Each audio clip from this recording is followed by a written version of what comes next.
Hello students, welcome back to your online class. In the last lecture we started a new chapter hydrocarbons, and in that we firstly started the topic alkane. So continuing that topic, today we have properties of alkane. These are the physical properties. So firstly we have nature. Carbon 1 से carbon 4 तक यानी कि methane, ethane, propane and butane, ये जो first 4 carbon atoms को involve करके जो alkene form होते हैं वो आपके गैसियस स्टेट में होते हैं.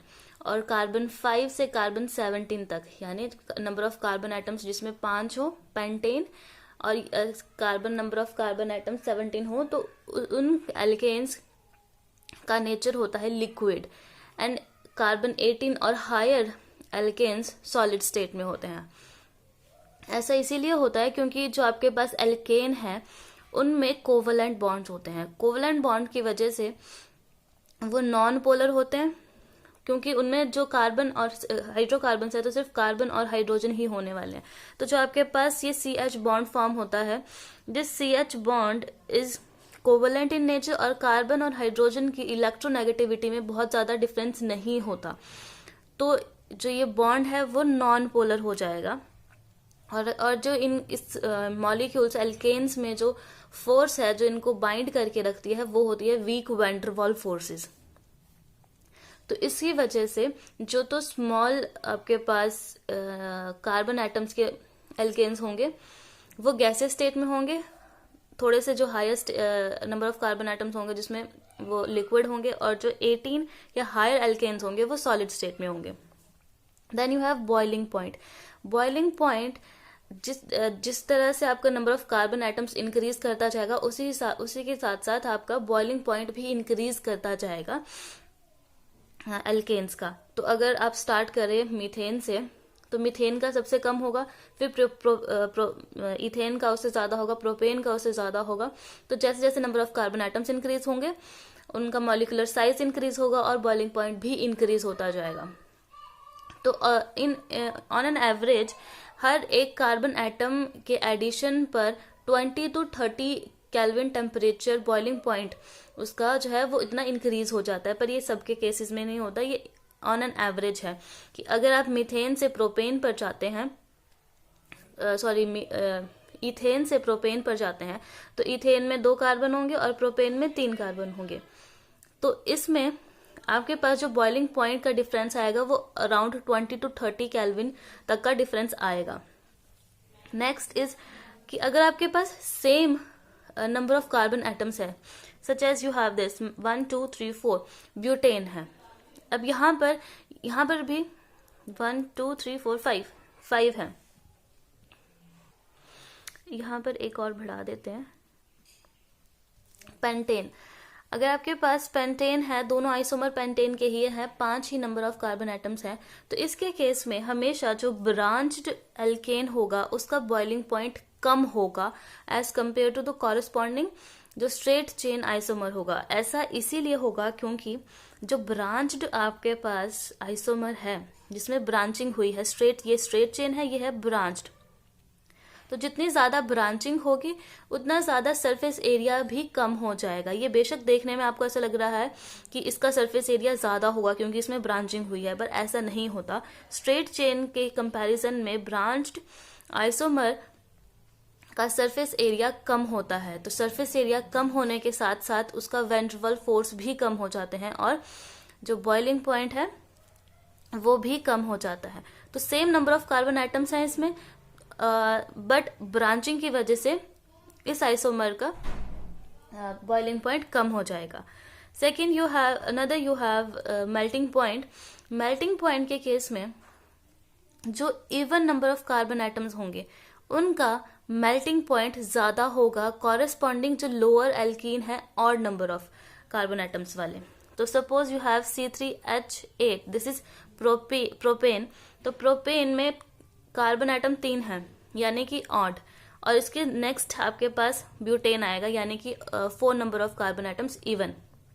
तो जो even number of carbon atoms वाले एल्कीन होते हैं उनका मेल्टिंग पॉइंट ज्यादा होता है as compare to the odd number of carbon atoms वाले। तो प्रोपेन से आप ब्यूटेन पे जाते हैं तो इसका मेल्टिंग पॉइंट ज़्यादा होता है। फिर अगर आप वापस इस पे आए, ये odd number of carbon atoms है, तो इसके आगे जब C6 आएगा, H14 178 के अराउंड, तो इसके केस में even number of carbon atoms है, इसका ज्यादा होगा, और इससे पहले जो odd number of carbon atom वाला एल्केन है उसका इससे कम होगा। तो इसमें कोई रेगुलर इंक्रीज या डिक्रीज नहीं होता मेल्टिंग पॉइंट में, बस ऑड वालों का even number of carbon atom से थोड़ा सा कम मेल्टिंग पॉइंट होता है। Next is your solubility. Solubility के केस में केमिस्ट्री में हमेशा एक रूल अप्लाई होता है, like dissolves like. So this rule is also applicable in this organic compounds. तो जो आपके लाइक डिसॉल्व लाइक मतलब अगर कोई पोलर मॉलिक्यूल है तो वो पोलर सॉल्वेंट में ही डिसॉल्व होगा, अगर आपके पास नॉन पोलर सॉल्वेंट है तो वो नॉन पोलर मॉलिक्यूल को ही डिसॉल्व करेगा। तो हियर वी हैव, हम एल्केन्स की बात कर रहे हैं। एल्केन्स क्योंकि नॉन पोलर होते हैं तो वो नॉन पोलर सॉल्वेंट्स में ही डिसॉल्व होंगे। ऑलवेज रिमेंबर, जो आपके पास वाटर है H2O इज यूनिवर्सल सॉल्वेंट, पर यूनिवर्सल सॉल्वेंट होने के साथ साथ ये पोलर मॉलिक्यूल होता है। तो पानी में, वाटर में या पानी में कभी भी कोई भी एल्केन डिसॉल्व नहीं होता आपका। अगर हो भी जाए तो वो बहुत स्मॉल एक्सटेंट पर होता है, इट इज ऑलमोस्ट नेग्लिजिबल। तो इनको डिसॉल्व करने के लिए हमेशा यूज किया जाता है या तो ईथर, बेंजीन या क्लोरोफ्लोरोकार्बन, सॉरी CCl4, टेट्राक्लोरोकार्बन। इसके केस में सिर्फ नॉन पोलर सॉल्वेंट्स चाहिए आपको, तो ये सारे नॉन पोलर सॉल्वेंट्स हैं आपके। नेक्स्ट इज योर सॉल्युबिलिटी जो है एल्केन्स की, वो डिक्रीज होगी जैसे जैसे मॉलिक्यूलर साइज बढ़ेगा। मॉलिक्यूलर साइज या मॉलिक्यूलर मास बढ़ने का मतलब कि आप नंबर ऑफ कार्बन एटम्स को इंक्रीज कर रहे हैं। तो जैसे जैसे आप हायर एल्केन्स पे जाएंगे तो उनकी सॉल्युबिलिटी कम होती जाएगी, और जो लोअर एल्केन्स है जैसे मीथेन हो गया, प्रोपेन हो गया, ब्यूटेन हो गया, ये लोअर एल्केन्स है जिसमें number of carbon atoms come है, ये ज्यादा सॉल्युबल होंगे एज कम्पेयर टू जिसमें नंबर ऑफ कार्बन एटम्स 18, 20 या 25 ऐसे नंबर ऑफ कार्बन एटम्स हैं, वो सॉल्युबल कम होंगे। So next topic is your chemical properties of alkane. Alkane क्योंकि जो सैचुरेटेड एल्केन्स हैं उसमें कार्बन एटम्स, एक कार्बन एटम के साथ 4 हाइड्रोजन अटैच्ड होंगे मैक्सिमम, और अगर आपके पास चेन है, मीथेन के केस में आपके पास 4 हाइड्रोजन अटैच्ड होंगे, और अगर आपके पास नंबर ऑफ कार्बन इंक्रीज होते जाएंगे तो कार्बन कार्बन के बीच में बॉन्ड फॉर्मेशन होता जाएगा। अगर 2 कार्बन है तो हर कार्बन के साथ एक एक हाइड्रोजन कम होता जाएगा, और वो अपनी वैलेंसी पूरी करेगा कार्बन के साथ ही बॉन्ड फॉर्म करके। तो इस तरह से चेन फॉर्म होती जाएगी, तो हर कार्बन के 4 बॉन्ड फॉर्म होंगे। इसलिए ये जो एल्केन है वो लेस रिएक्टिव होते हैं, रिएक्शंस ये देते हैं पर उतने ज्यादा रैपिड रिएक्शंस नहीं होते क्योंकि ये लेस रिएक्टिव होते हैं। तो कुछ एक रिएक्शंस जो एल्केन शो करते हैं उनमें से सबसे पहले है सब्स्टिट्यूशन रिएक्शन। सब्स्टिट्यूशन रिएक्शन का सिंपल सा मतलब है कि एक एटम रिप्लेस होगा दूसरे एटम से। तो यहाँ पर इस एल्केन के केस में आपके हाइड्रोजन एटम्स रिप्लेस होंगे, एक या एक से ज्यादा हाइड्रोजन भी रिप्लेस हो सकते हैं किसी और एटम से। और ये रिएक्टिविटी सब्स्टिट्यूशन रिएक्शन में चाहे कोई भी सब्स्टिट्यूशन हो, हेलोजिनेशन का हो, नाइट्रेशन का हो, सल्फोनेशन का हो, जो हम अभी सारे पढ़ेंगे, उन सभी में ये चीज हमेशा याद रखना कि कौन सा हाइड्रोजन पहले रिप्लेस होगा। टर्शरी हाइड्रोजन सबसे ज्यादा रिएक्टिव होता है तो वो सबसे पहले रिप्लेस होगा, then is your secondary and then primary.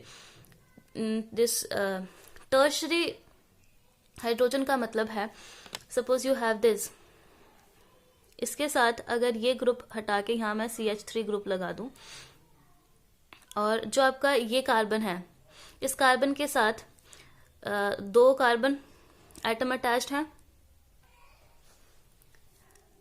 तो ये कार्बन आपका हो गया सेकेंडरी, यानी 2 डिग्री सेकेंडरी, राइट। अगर इस हाइड्रोजन को भी रिप्लेस करके मैं यहाँ पर CH3 ग्रुप लगा दूं तो इसका एक कार्बन का बॉन्ड देखो, एक यहाँ पर कार्बन के साथ, दूसरा इस कार्बन के साथ, तीसरा इस कार्बन के साथ, तो 3 कार्बन के साथ बॉन्ड फॉर्मेशन किया है इस कार्बन ने।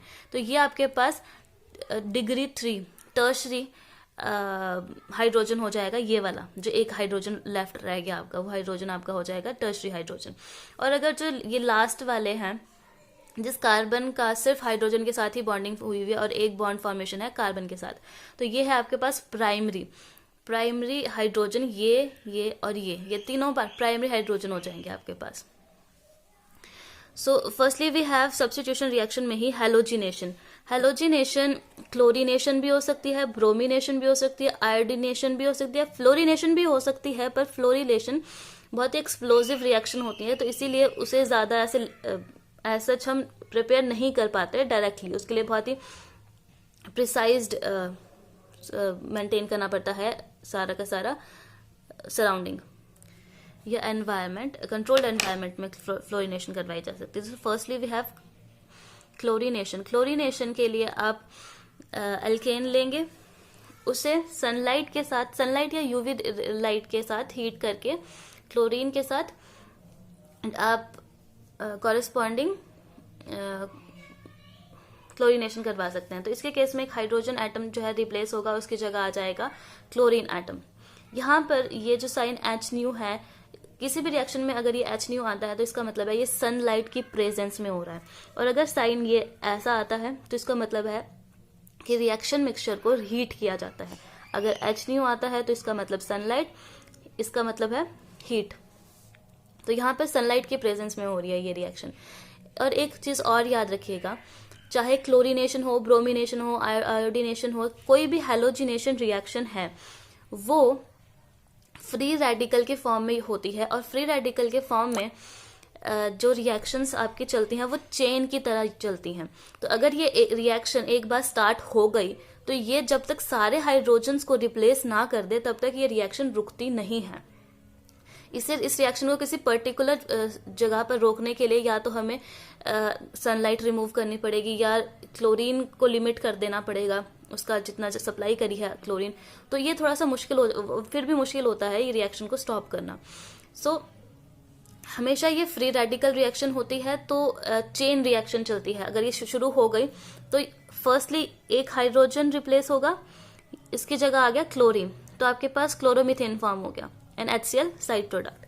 अब ये जो आपके पास प्रोडक्ट फॉर्म हुआ है, क्लोरीन अभी भी रिएक्शन में है, सनलाइट भी प्रोवाइड की गई है, तो आपके पास जो एक और हाइड्रोजन एटम है वो रिप्लेस होगा, उसकी जगह क्लोरीन एटम आ जाएगा, तो आपके पास डाइक्लोरोमीथेन फॉर्म हो जाएगा। अब जो डाइक्लोरोमीथेन फॉर्म हुआ है वो अगेन क्लोरीन के साथ रिएक्ट करेगा, एक और हाइड्रोजन रिप्लेस होगा और ट्राइक्लोरोमीथेन फॉर्म हो जाएगा। अगेन एक हाइड्रोजन एटम जो बचा है वो भी रिप्लेस होगा और आपके पास टेट्राक्लोरोमीथेन फॉर्म हो जाएगा। तो रिएक्शन तब तक चलती रहेगी जब तक हाइड्रोजन एटम सारे के सारे रिप्लेस ना हो जाए।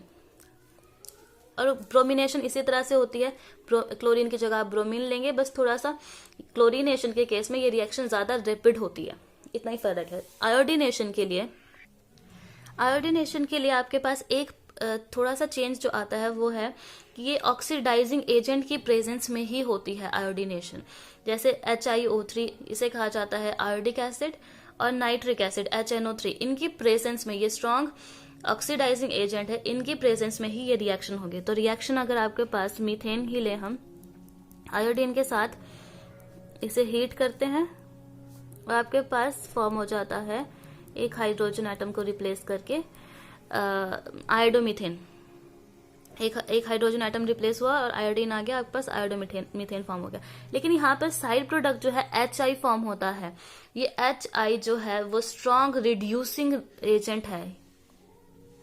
स्ट्रॉन्ग रिड्यूसिंग एजेंट होने के वजह से it has strong tendency to form iodine back, और ये रिएक्शन पूरी रिएक्शन जो है वो बैकवर्ड डायरेक्शन में हो जाती है।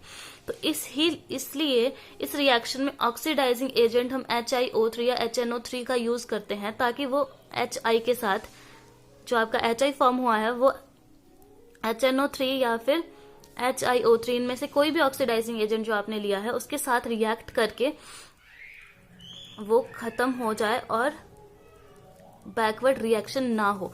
अब ये रिएक्शन जो आपकी हुई, इसमें आयोडीन इससे ही फॉर्म हो गया आयोडीन। ये रिएक्शन बैकवर्ड नहीं गई, तो इसीलिए इसका ये जो आपको पास डिजायर्ड प्रोडक्ट थे वो फॉर्म होंगे। देन यू हैव, ये तो था सिर्फ अगर आपके पास एक कार्बन एटम है। हमने अब जितनी रिएक्शन पढ़ी उसमें मीथेन की ही रिएक्शन देखी, क्लोरीनेशन में भी और यहाँ आयोडीनेशन में भी। लेकिन अगर आपके पास हायर एल्केन है, हायर एल्केन मतलब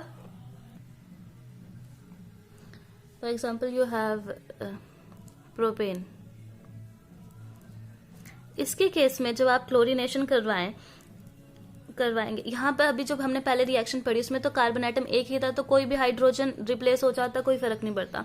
लेकिन यहाँ पर क्योंकि ये इस कार्बन के साथ जो अटैच्ड हाइड्रोजन है और इस कार्बन के साथ जो अटैच्ड हाइड्रोजन है, ये दोनों हैं प्राइमरी हाइड्रोजन।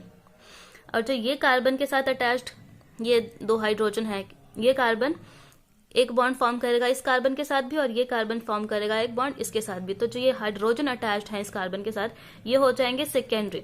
और मैंने स्टार्टिंग में ही आपको बताया कि सबसे ज्यादा रिएक्टिविटी टर्शरी की होती है, टर्शरी की, फिर सेकेंडरी की और फिर प्राइमरी की। तो टर्शरी यहाँ पर है ही नहीं, तो इस केस में आपके पास प्रोडक्ट्स दो फॉर्म हो सकते हैं, या तो CH3CH2CH2Cl। प्राइमरी हाइड्रोजन चाहे ये वाला रिप्लेस करो चाहे ये रिप्लेस करो, सेम ही बनेगा आपके पास। या तो आप ये क्लोरोप्रोपेन बना सकते हैं, या फिर आप ये हाइड्रोजन को रिप्लेस करके CH3CHCl ये फॉर्म करें। अब ये जो रिप्लेस हुआ है हाइड्रोजन वो हुआ है सेकेंडरी हाइड्रोजन, और मैंने रिएक्टिविटी के हिसाब से बताया था कि ये ज्यादा रिएक्टिव है, तो सब ये रिएक्टिव है तो यानी ये हाइड्रोजन जल्दी रिमूव हो जाएगा और इसकी जगह आ जाएगा क्लोरीन एटम। तो ऐसे केस में मिक्सचर जो आपके पास ये प्रिपेयर होता है, इसमें मेजर प्रोडक्ट होता है आपका ये वाला, ये प्रोडक्ट फॉर्म होता है लेकिन इसका अमाउंट कम होता है इसके कंपैरिजन में। तो मेजर प्रोडक्ट आपके पास हो जाएगा 2-क्लोरोप्रोपेन, दिस इज योर 1-क्लोरोप्रोपेन। दोनों फॉर्म होंगे, मिक्सचर प्रिपेयर होगा आपके पास, बट ये मेजर प्रोडक्ट होगा आपका। And after this you have mechanism of halogenation, and for the time being this topic is deducted from your syllabus, so you don't have to read the mechanism, just understand the reaction itself.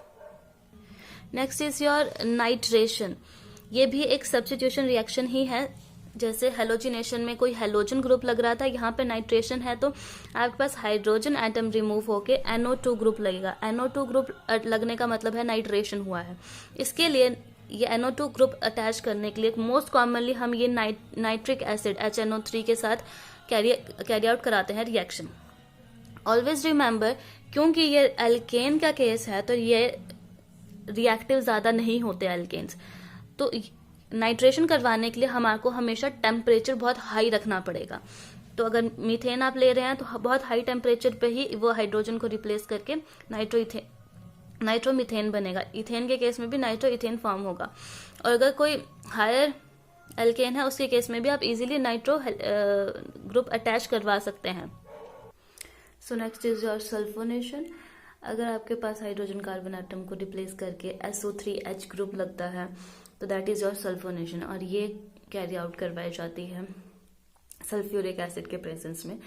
H2SO4 के presence में high temperature होगा, आपके पास एक hydrogen atom replace हो जाएगा SO3H group के लिए, SO3H group attach हो जाएगा उसकी जगह। ये कॉमनली आपके पास हायर कार्बन एल्केन के साथ ही यूज होता है, जिसमें 1, 2 या 3 हाइड्रोकार्बन नंबर ऑफ कार्बन हो, वो एल्केन्स ये सल्फोनेशन कैरी आउट नहीं करवा सकते। जैसे मीथेन हो गया, प्रोपेन हो गया, उनके केस में सल्फोनेशन नहीं करवाई जा सकती। एंड अगेन टर्शरी हाइड्रोजन होगा तो वो सबसे पहले रिप्लेस होगा अगर ये वाला है, this is your tertiary hydrogen. ये कार्बन एटम 3 कार्बन एटम के साथ अटैच्ड होगा, तो ये जो हाइड्रोजन अटैच्ड है this is your tertiary hydrogen. ये बहुत ही रैपिडली रिएक्शन देगा। सेकेंड इज योर सेकेंडरी और प्राइमरी, उसकी रिएक्टिविटी उससे कम होती है। So after substitution reaction second is your oxidation reaction.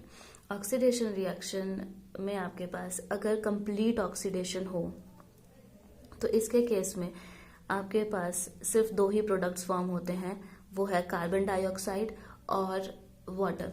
तो आप कोई भी एल्केन ले लो, चाहे मीथेन लो चाहे इथेन लो, ये ऑक्सीजन के प्रेजेंस में, ऑक्सीडेशन हो रहा है तो ऑक्सीजन के प्रेजेंस में होगा, आपके पास कार्बन डाइऑक्साइड फॉर्म होगा और वाटर फॉर्म होगा। सिर्फ 2 ही प्रोडक्ट होंगे आपके पास फॉर्म इसमें, चाहे कोई भी एल्केन। इस रिएक्शन को बैलेंस जरूर कर लेना। और इस ही प्रॉपर्टी की वजह से जो आपके पास कंप्लीट कंबशन हो जाता है, इस ऑक्सीडेशन को कंबशन भी कहा जाता है।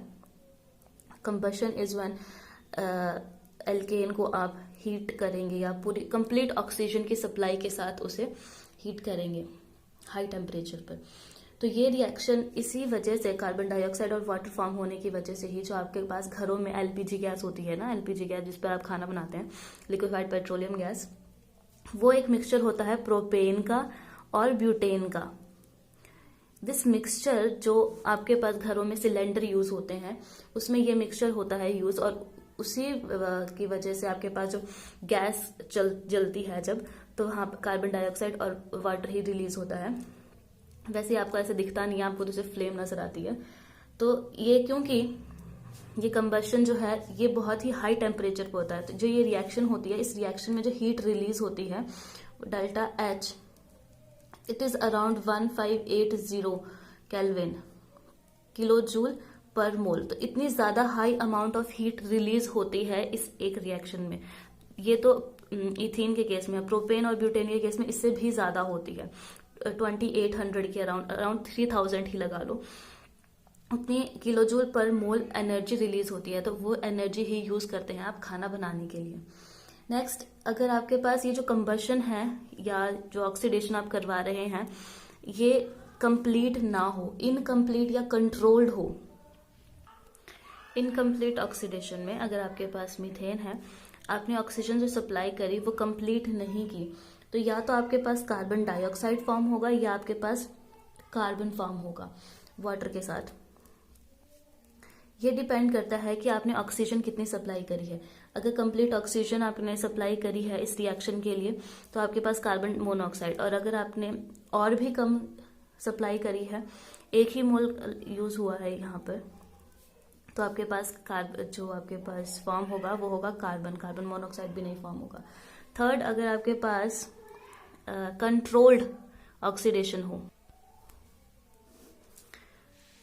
कंट्रोल्ड ऑक्सीडेशन में अगर आप मीथेन ही ले रहे हैं, इसके केस में कंट्रोल्ड ऑक्सीडेशन है तो आपके पास आप फॉर्म कर सकते हैं मीथेनॉल, अल्कोहल फॉर्म कर सकते हैं, और आप इसे एल्डिहाइड में भी कन्वर्ट कर सकते हैं, डिपेंडिंग अपॉन कि आप जो रिएक्शन ले रहे हैं किस कंडीशन में ले रहे हैं। अगर आप यहाँ पर कॉपर ट्यूब में ये रिएक्शन करवा रहे हैं और अराउंड 523 केल्विन टेम्परेचर है आपका, तो यहाँ पर अल्कोहल फॉर्म होगा। लेकिन अगर सेम ही मीथेन मोलिब्डेनम ऑक्साइड लें तो आप अल्कोहल की जगह आप एल्डिहाइड भी प्रिपेयर कर सकते हैं। ये कंट्रोल्ड ऑक्सीडेशन है। Then you have isomerisation.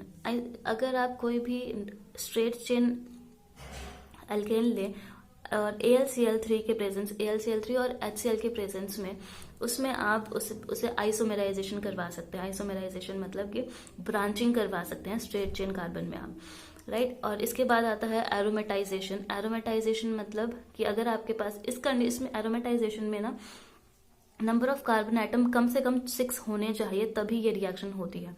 तो इसके केस में हाई टेम्परेचर चाहिए होता है और हाई आपके पास प्रेशर भी चाहिए होता है।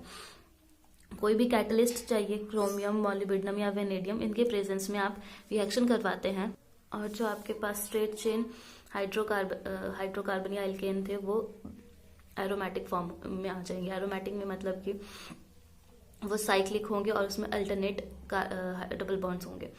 ये इतने ज्यादा इंपॉर्टेंट रिएक्शंस वैसे है नहीं, but still you should know. Then is your thermal decomposition, जिसे पायरोलिसिस भी कहते हैं। पायरोलिसिस में बेसिकली आपके पास जो हायर एल्कीन्स होते हैं उनको हीटअप किया जाता है ताकि उनके जो बॉन्ड्स हैं वो ब्रेक होके वो लोअर एल्कीन्स में फॉर्म हो जाए। मतलब कि अगर आपके पास कार्बन एटम 3 है यहाँ पे, तो ये 2 में और कार्बन, जिसमें 1 कार्बन एटम या 2 कार्बन एटम वाले मॉलिक्यूल्स को फॉर्म करेगा। अगर आपके पास 6 कार्बन एटम्स है तो ये भी रिड्यूस हो जाएंगे 4 कार्बन एटम और 2 में, या फिर 3 में, 2 में और 2 में। इसी तरह से ये स्मॉलर एल्केन्स में फॉर्म हो जाएंगे। बट इसके लिए भी आपके पास कैटलिस्ट यूज होगा इस रिएक्शन में भी। So these were some chemical properties of alkane. इसमें सब्स्टिट्यूशन ऑक्सीडेशन सबसे ज्यादा इंपॉर्टेंट रिएक्शंस हैं और उन्हें बहुत अच्छे से समझिएगा। इसमें जो मैकेनिज्म है वो आपके सिलेबस में से फिलहाल डिडक्ट कर दिया गया है, तो उस वो को अभी छोड़ देना, बाकी रिएक्शंस बहुत अच्छे से समझ लेना। So that's all for today. Thank you.